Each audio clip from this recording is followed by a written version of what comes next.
hear a woman being interviewed by a market researcher in a health club about her membership of the club. First, you have some time to look at questions 1 to 5.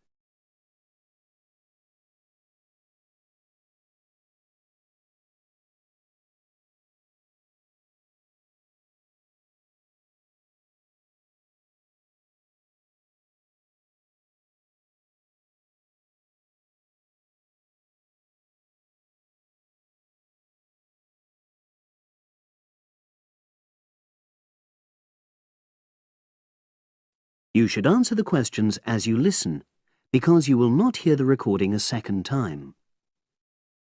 Listen carefully and answer questions 1 to 5. Oh, excuse me. I wonder if you'd have the time to take part in some market research. What's it about? About this club and your experiences and opinions about being a member. It'll take less than 5 minutes. Oh, OK then, as long as it's quick. Can I start by taking your name? It's Selina Thompson. Is that Thompson? Yes. Okay, great. Thanks. And what do you do for a living? Well, I'm an accountant, but I'm between jobs at the moment. I understand. But that's the job I'll put down on the form. And would you mind my asking which age group you fall into? Below 30, 31 to 50, and above? Over 50, I think we can safely say. Great, thanks. And which type of membership do you have? Sorry, I'm not sure what you mean. Do you mean how long? No, is it a single-person membership? Oh, right, no, it's a family membership. Thanks. And how long have you been a member? Ooh, let me see. I was certainly here 5 years ago, and it was probably 2 to 3 years more than that. Shall I put down 8? Oh, I remember now. It's 9, definitely. Sorry. No problem. I've got that. And the last question in this first part is, what brought you to the club? Sorry? How did you find out about the club? Did you see any ads? Well, I did actually, but I have to say I wasn't really attracted to the club because of that. It was through word of mouth. So you were recommended by a friend? Actually, my doctor. I'd been suffering from high blood pressure, and he said the club was very supportive of people with that condition, so I signed up.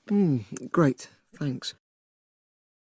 Before you hear the rest of the conversation, you have some time to look at questions 6 to 10.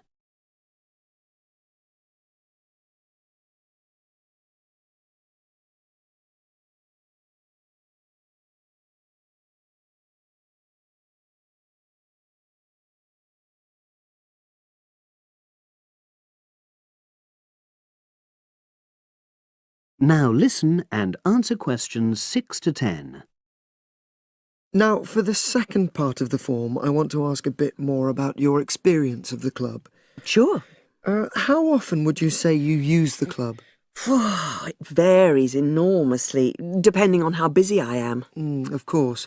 But on average, per month? I'd say it averages out at twice a week. OK, so 8 on average. Yeah, and 4 of those are aqua aerobics classes. That leads me to the next question. Would you say the swimming pool is the facility you make most use of? Fair to say that, yep. Right, thanks. And are there any facilities you don't use? One area I realise I've never used is the tennis courts. And there's one simple reason for that. You don't play tennis? Actually, I'm not bad at it. Oh. It's that I'm not happy having to pay extra for that privilege. Oh, right. I've made a note of that. Thanks. Now, in the last section, are there any suggestions or recommendations you have for improvements to the club? Only about health and fitness? Anything at all? Well, I'd like to see more social events. It isn't just a question of getting together for games or classes, but other things, you know. Yes, sure. And another thing that I was thinking when I had my yoga class in the gym last night, we were all sweltering in the heat, was that I think they should put in, well, you know... Air conditioning. That's exactly what I mean. The rooms are really light and well designed, but they do need proper installations. Sure. Well, I've made a note of that. Good. So, is there anything else you'd like to suggest? About quality of service, for example? Oh, everyone's very nice here. They couldn't be more friendly and helpful. Oh, but I tell you what, it's a shame the restaurant isn't open in the evening on Saturday, and Sunday as well, for that matter. Oh. So, the club should... Open it later on those days. OK. Well, thank you very much. That's all the questions I have. That is the end of part 1. You now have half a minute to check your answers.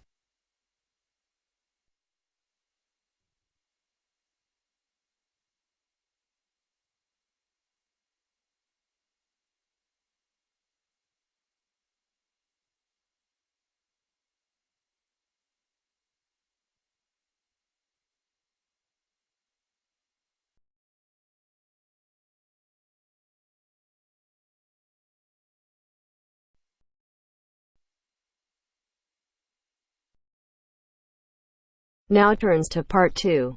Part 2. Listen to the whole survey in the correct order and answer the questions. First, look at questions 11 to 14.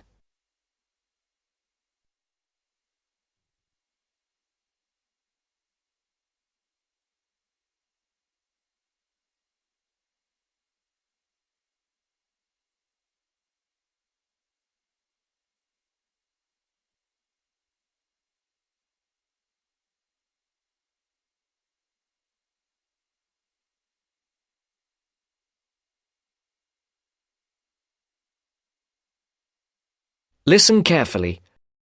Excuse me. Good morning. We're students from St. Anne's School and we're doing a class survey. Have you got 5 minutes to answer a few questions? I suppose so. What are the questions about?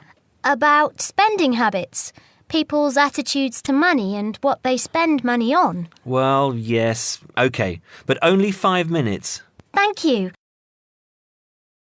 OK, first of all, if you don't mind answering, what income band are you in? You just need to say low, average or high. Oh, that's difficult to say. I don't know how much everyone else makes. I'm certainly not poor, but I'm not rich either. Certainly not after I've paid all my bills. Shall we say in the middle then? Yes, I think so. And how much money do you feel you have to spend? You said that you have to pay a lot of bills. Yes, I feel that I don't have very much. I earn quite good money, but it doesn't feel like that most of the time. I guess everyone would like to have a bit more money, though. OK, so what do you spend most of your money on? Well, most of it goes on monthly expenses. I've got a big mortgage on my house, and my children's school fees are very high. After I've paid for gas and electricity and water, and all the insurance on the house and my car, I don't have much left. I like taking my wife out to a nice restaurant once a month, but I don't very often buy clothes. Oh, and I collect radios. Old radios. That's my hobby. And how do you usually pay for the things you buy? I use my debit card for most things these days. I have 2 credit cards, but I don't like using them. I prefer to pay for things immediately. Otherwise, I feel I'm getting into debt. I pay my bills online or over the telephone. I usually have between £10 and £20 in cash with me to pay for emergencies, taxi fares and that kind of thing. Before the broadcast continues, look at questions 15 to 20.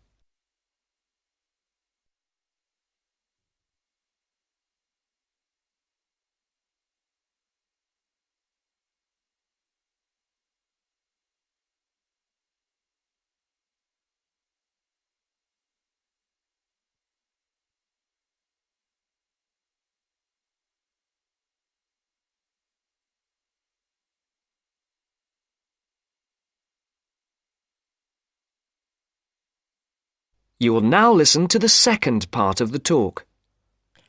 What do you think is good value for money? Not very much, to tell you the truth. Everything seems to cost more than it should these days. I think my telephone and internet broadband package is good value for money, though. That's my telephone line, any number of national calls and unlimited internet use for only £22 a month. I think at least one member of my family is online for an hour or more every day. I think £22 is a very good deal. And what do you think is a waste of money? Personally, I don't understand why anyone buys a new car. They are so expensive, and as soon as you drive them out of the showroom, they're worth £3,000 less. Perhaps I'm just saying it because I can't afford a new car myself, but to me, it seems so much more sensible to buy a good second-hand car for half the money. Do you ever buy anything you can't afford? Yes, I collect radios, old radios. I have 9 now, and they're quite expensive. I paid £350 for a 1950s radio last month. I didn't have much money for the rest of the month after that. My wife thinks I'm crazy, but it's important to treat yourself occasionally, don't you think? My wife buys nice perfume and lots of clothes, and I have my radios. OK, so finally, would you say that you're a spender or a saver? Well, as I said, I don't really have much to save, but I guess I'm a saver rather than a spender. It's good to enjoy money if you have it, but you must save for a rainy day. You never know what will happen in the future. Thank you very much for talking to us. Have a nice day now. That is the end of part 2. You now have half a minute to check your answers.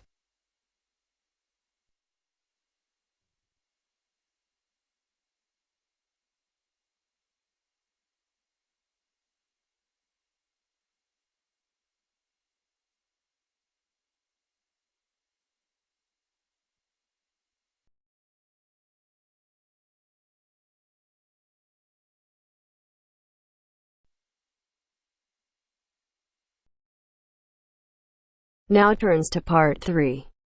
Part 3. You will hear 2 students talking about a class assignment about wild bird rescue and rehabilitation. First, you have some time to look at questions 21 to 25.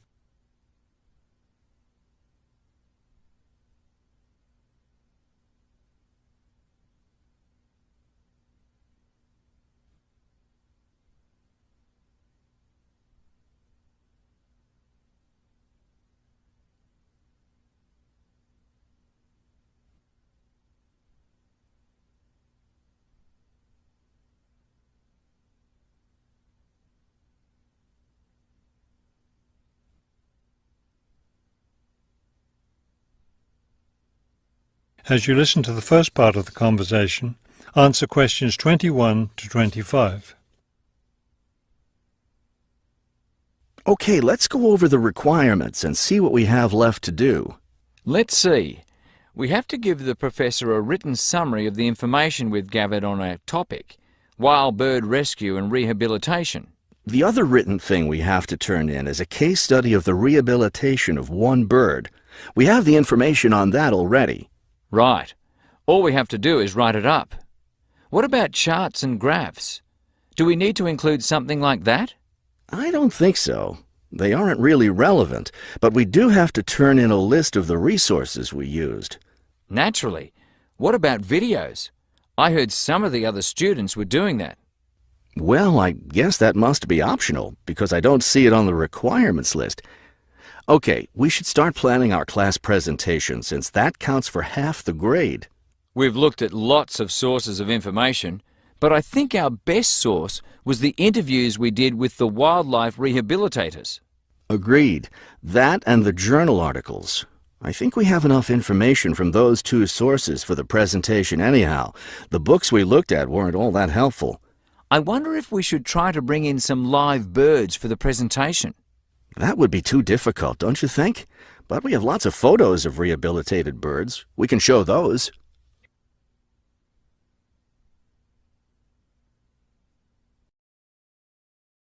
Before you hear the rest of the talk, you have some time to look at questions 26 to 30.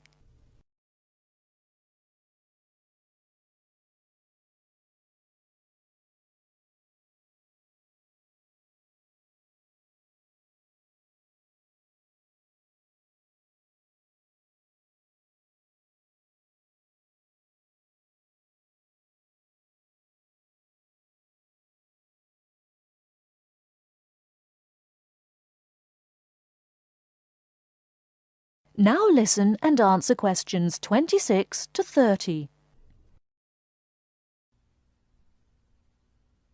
Now listen and answer questions 26 to 30.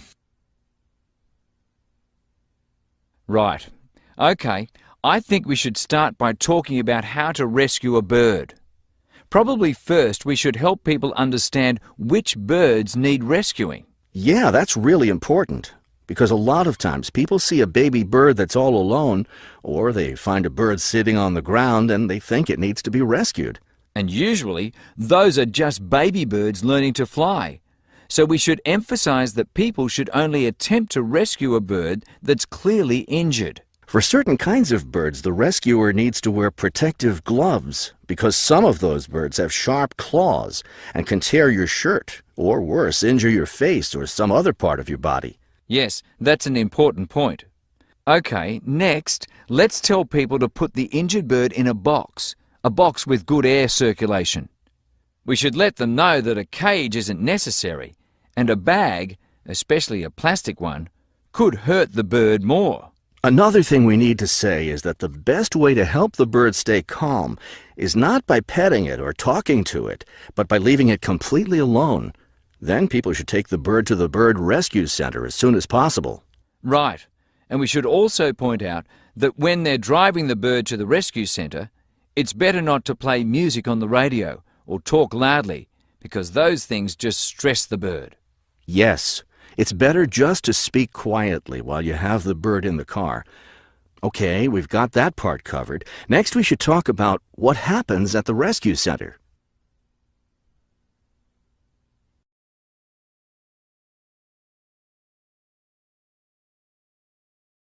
That is the end of part 3. You now have half a minute to check your answers.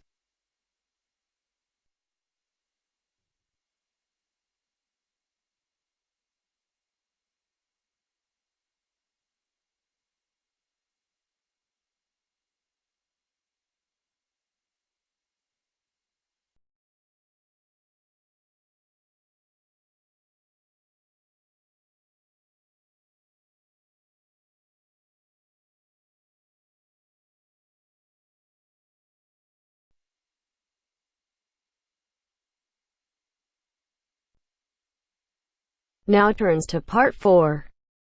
Part 4. First, you have some time to look at questions 31 to 40.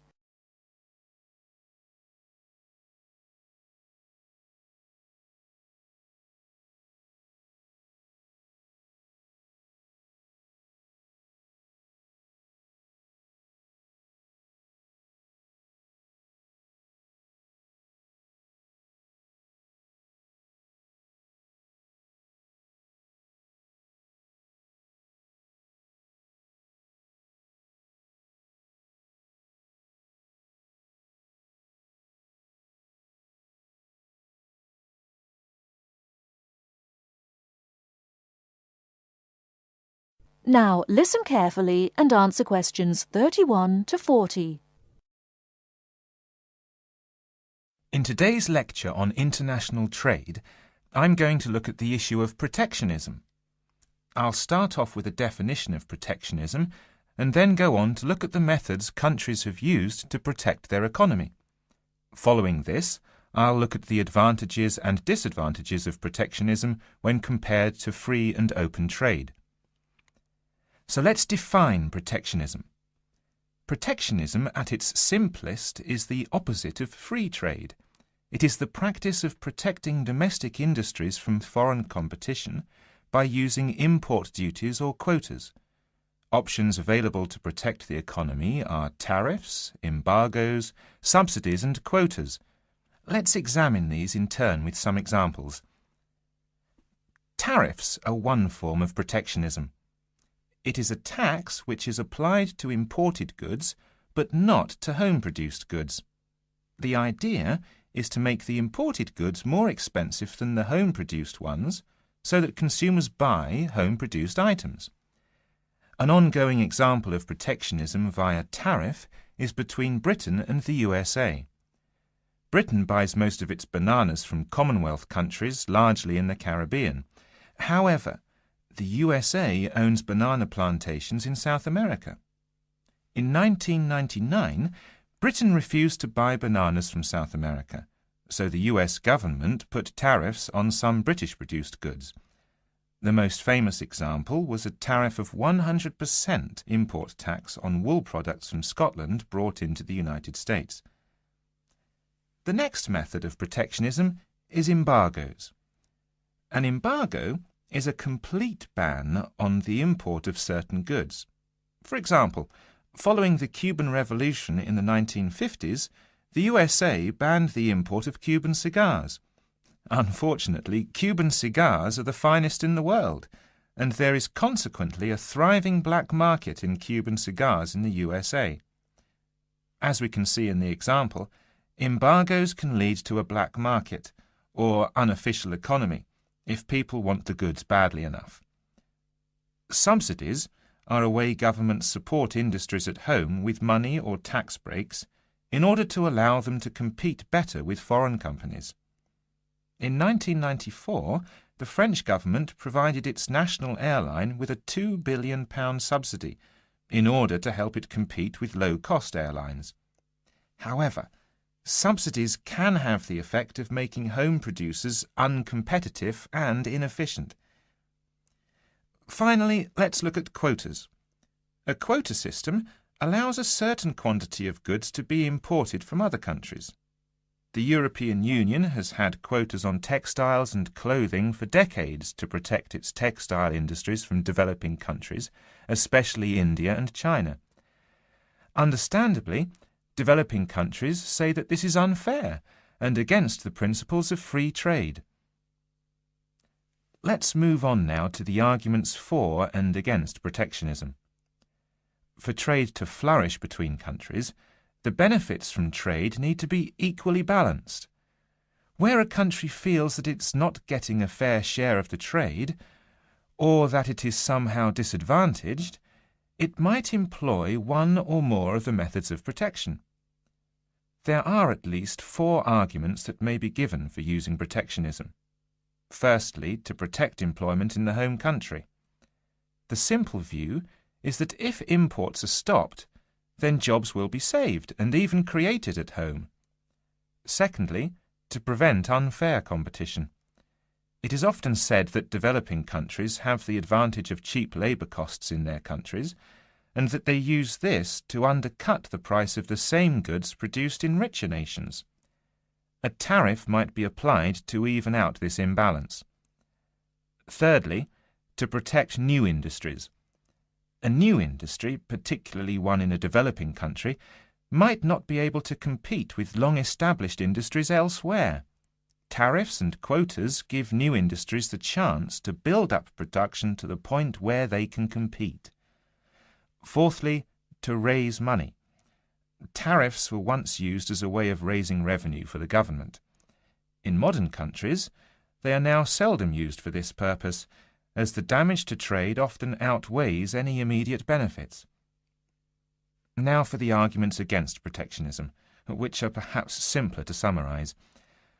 Although trade restrictions might help a country for a short period of time, their overall effect is a negative one. Restrictions affect the flow of trade, and the more countries employ restrictions, the less trade can flow. In the long run, no one benefits from trade restriction, because if one country puts restrictions on another country, the other country then puts their own restrictions on the first country. This affects the first country's exports, and as the country finds it difficult to export goods, then unemployment is the result.